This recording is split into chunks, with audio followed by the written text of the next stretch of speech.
Good morning friends. अगले कुछ minute में मैं एक बहुत ही इंपॉर्टेंट टॉपिक के ऊपर डिस्कशन करने वाला हूँ और बहुत सारे लोगों के वही प्रॉब्लम है। अगर हो सकता है कि आप भी उससे रिलेट कर पाए। दोस्तों, यहाँ पे फिलहाल ही मैंने एक आशापुरी गोल्ड का एक यहाँ पे रिव्यू किया था, वो स्टॉक का रिव्यू किया था और कैसा फ्यूचर आउटलुक है उसके बारे में डिस्कशन किया था। लेकिन उसमें मुझे एक कमेंट आया था कि उसका फेस वैल्यू जो है वो 10 का हो गया और उसके वजह से आप देखेंगे तो उसका वो एक पेनी स्टॉक बन के रह चुका है। लेकिन दोस्तों, मैं हमेशा कहता हूं कि हमें हमेशा यहाँ पे कंपनी के बिजनेस के ऊपर फोकस करना है, ना कि प्राइस के ऊपर। कितना स्प्लिट हुआ है, कितना बोनस मिला है, ये मैटर नहीं करता है अगर आपका बिजनेस अच्छा है। लेकिन अगर आपका बिजनेस बुरा है तो आपकी प्राइस अगर भले ही 1 रुपया हो, 50 पैसे हो, डजेंट मैटर, वो ग्रो नहीं करेगा। आप अगर यहाँ पे उसकी प्राइस देखते हो तो वो एक पेनी स्टॉक है, लेकिन वो यहाँ पे आशापुरी गोल्ड जो लास्ट टाइम 50% की ग्रोथ दिखाया था, इस टाइम 20% की ग्रोथ दिखाया है। और कंपनी का कहना है कि हम यहाँ पे फाइनेंशियल 2026 में 50% की ऑन एन एवरेज से ग्रोथ से इस हिसाब से चलेंगे, बिकॉज ऑफ इंडस्ट्री का ग्रोथ पोटेंशियल उतना है। बिकॉज ऑफ यहाँ पे B2B में देखें जस्ट ओनली 11% मार्केट शेयर जो है वो अनऑर्गेनाइज प्लेयर के पास है और अभी भी पूरा समंदर नापना बाकी है, जो कि 89% का मार्केट शेयर जो एक्वायर करना है। दोस्तों, बिजनेस को देखना है कि किस डायरेक्शन में बिजनेस जा रहा है। अगर सही डायरेक्शन में जा रहा है तो प्राइस मैटर नहीं करता है। फॉर एग्जाम्पल, अगर आपने किसी पेनी स्टॉक में जो कि समझो 10 रुपए का है और उसके अराउंड यहाँ पे हम देखेंगे तो 10,000 शेयर लिए और उसकी वैल्यू बनती है कि 1 लाख रुपीज। ओके, और अगर उस स्टॉक में वहां पे ग्रोथ ही नहीं है और वो यहाँ पे देखेंगे तो वो 10% के CAGR से यहाँ पे ग्रो कर रहा है, तो कितना हो जाएगा।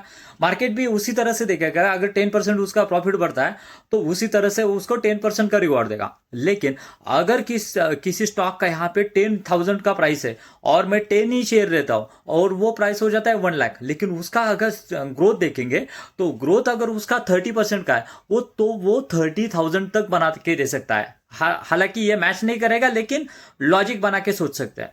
मतलब क्या है दोस्तों, यहाँ पे हमें ग्रोथ देखना है। और अगर आप सोचते हैं कि यहाँ पे स्प्लिट नहीं हुआ है, बोनस नहीं हुआ है, या हालांकि स्प्लिट भी हो चुका है, लेकिन कई बार क्या कंपनियां करती है, यहाँ पे बोनस भी देती है और बोनस के वजह से क्या होता है, आपका यहाँ पे शेयर जो है वो मल्टीपल हो जाते हैं।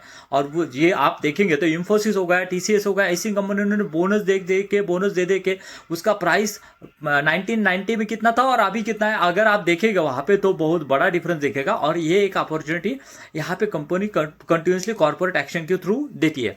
और दूसरी बात दोस्तों, अगर आप MRF का शेयर देखेंगे ना, जैसे कि मैंने बताया था बड़ा है, लेकिन अगर उसमें ग्रोथ है ना तो वो बढ़ता रहेगा। जो MRF जब 50,000 का था ना, तब भी लोग बोल रहे थे कि वो महंगा है, लेकिन दोस्तों अभी वो 3 टाइम्स अभी भी हो चुका है।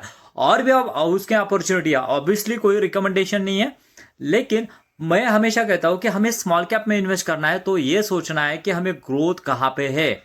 और एक बात दोस्तों, डिविडेंड के बारे में मैं कहना चाहूंगा कि कुछ लोग कहते हैं कि ये कंपनियां डिविडेंड नहीं देती है, लेकिन दोस्तों अगर कोई छोटी कंपनी है ना, वो यहाँ पे किसी एक स्टेट में यहाँ पे जो है कॉन्सेंट्रेटेड है और वो टारगेट कर रहे हैं कि और भी स्टेट में हम पेनेट्रेट करेंगे, पैन इंडिया लेवल पर जाएंगे, तो ऑब्वियसली जो उसके पास पैसा है ना, तो शेयर होल्डर का एज ए डिविडेंड बांट ही नहीं सकती। अगर बांट रही है तो मैं कहूंगा बुरा बिजनेस है। जैसे कि हमने केसॉल के बारे में देखा था, केसॉल ने क्या किया था, अपने जितना ये आया है ना, जितना यहाँ पे प्रॉफिट आया ना, उतना ऑलमोस्ट 90% बांट दिया है। TCS क्या करती है वही कर रही है, इंफोसिस क्या करते हैं, बड़ी बड़ी कंपनियां क्या करती है वही करती है, क्योंकि उनको ग्रोथ अपॉर्चुनिटी नहीं दिखती है। और हमें, मैं कहता हूँ, मार्केट में अगर स्मॉल कैप में इन्वेस्ट कर रहे हो ना, तो यहाँ पे हमें इसके ऊपर ये करना है कि डिविडेंड इनकम से नहीं लाना है, हमें यहाँ पे शेयर का जो प्राइस है उसका अप्रिसिएशन होना चाहिए। अगर उसमें बोनस मिलता है तो उससे अप्रिसिएशन होगा।